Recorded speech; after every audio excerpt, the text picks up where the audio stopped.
Sarà da ridere la rassegna culturale 2025 per l'estate a Spresiano, una serie di eventi che vanno dai 0 ai 120 anni, perché non vogliamo escludere neanche gli ultracentenari, e che si sviluppa per 45 giorni su 90, per cui ecco,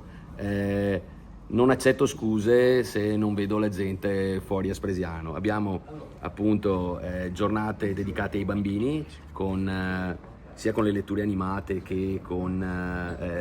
2 spettacoli degli alcuni, per poi passare alle serate dedicate alle nostre associazioni che sempre ci danno una mano anche durante l'anno, e quindi sia il teatro d'arte che l'Istituto Albinoni che l'estate in villa, gli eventi in villa. E poi dopo abbiamo anche Calice in Piazza, la nona edizione di Calice in Piazza, e la serata Love Generation del venerdì prima di Calice in Piazza. Poi la grande novità di quest'anno è che avremo ben 4 spettacoli